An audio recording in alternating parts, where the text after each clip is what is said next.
အားလုံးပဲမင်္ဂလာပါရှင်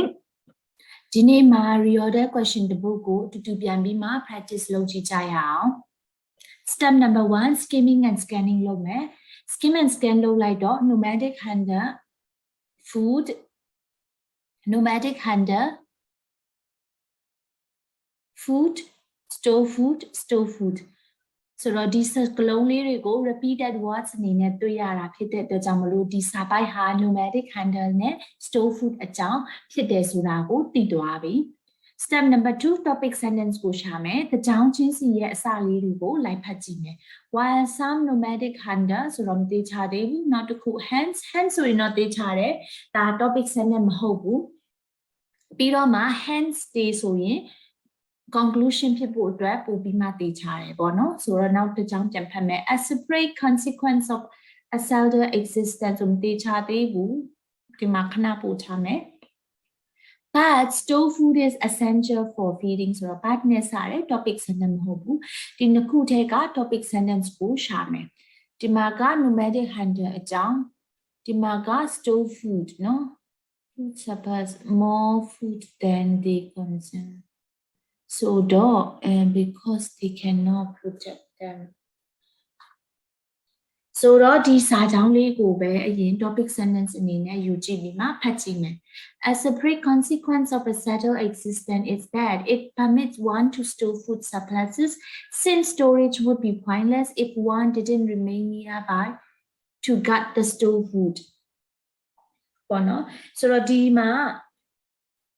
ဒီဥစ္စာပေါ့နော်တချို့အချိန်ဒီတိကျကျလို့နေတဲ့နေရာမှာနေတဲ့လူတွေကတဲ့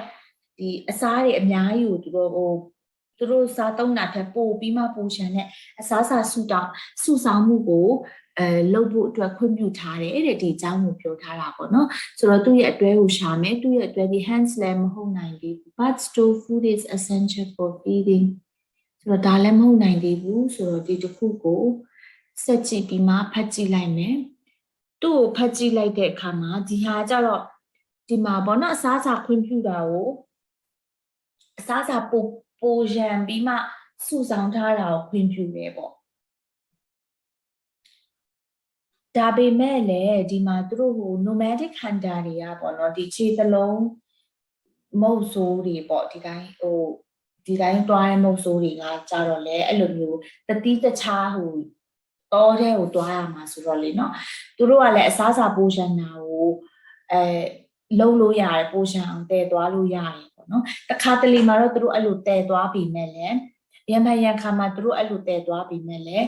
သူတို့အတွက်ဒီဟာကအကာအကွယ်မပေးတဲ့အတွက်ကြောင့်မို့လို့သူတို့ကဒါကိုအသုံးနေတယ်တဲ့ဆိုတာပြောတာပေါ့နော်စမတီမှာကျတော့အစားအစာပိုရှန်ပြီးမှ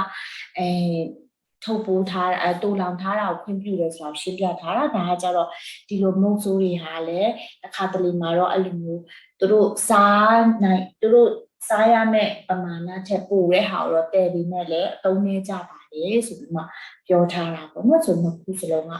ဒီမှာအစားတော့ store food အကြောင်းဒီလိုမျိုးဖြစ်ပေမဲ့လည်းဒီလူတွေကဆိုတော့ why ကနောက်မှဆက်လာတယ်တဲ့ကြောင့်မို့သူတို့ဒုတိယနေရာမှာထားပြီးတူတွဲလုပ်ထားတယ်ဒါပြီးရင်ဒီဟာနောက်ဆုံးစာကြောင်းဖြစ်တဲ့အတွက်ကြောင့်မို့လို့သူ့ကိုဒီမှာအတွဲလုပ်ပေးလိုက်မယ်ဒါပေမဲ့လည်းဖတ်ကြည့်မယ် but store food is essential for feeding non-food producing specialists and certainly for supporting whole towns of them ဒါပေမဲ့လည်းဒီ store food ကတော့ဟိုပေါ့ essential ဖြစ်နေတော့ essential ဖြစ်တာပဲတဲ့ဒီမှာအသုံးနဲ့ကြပေမဲ့လည်း essential ဖြစ်တာပဲတဲ့ hence ဆိုတော့သူဒီနောက်ဆုံးစာကြောင့် hence နဲ့စာရာဖြစ်တဲ့ဟိုပေချာတလောက်ရှိတဲ့ဒါ conclusion ဟုတ်တယ်ပေါ့ဆိုတော့ဒီလိုလေးစီလိုက်ပြီးရင်သူသေးစိတ်လေးပြန်ဖတ်ကြည့်မယ်ပြန်ဖတ်ကြည့်ပြီးမှစင်ပြေလားမပြေလားပေါ့နော်ပြန်ဖတ်ကြည့်ပြီးမှသေချာပြီဆိုရင်အဖြေကို submit လုပ်လိုက်မယ်ဒါမဲ့ကျမတို့ကတော့အဖြေကိုစစ်ကြည့်ကြမယ်စစ်ကြည့်တဲ့အခါမှာအဖြေကမှန်သွားပါပြီသူကဟိုဖတ်ကြည့်လိုက်လို့ရှင်တော့နည်းနည်းခက်တယ်လို့ဖြစ်ပေမဲ့သူကအစာပိုင်းလေးတွေကိုဖတ်ပြီးမှ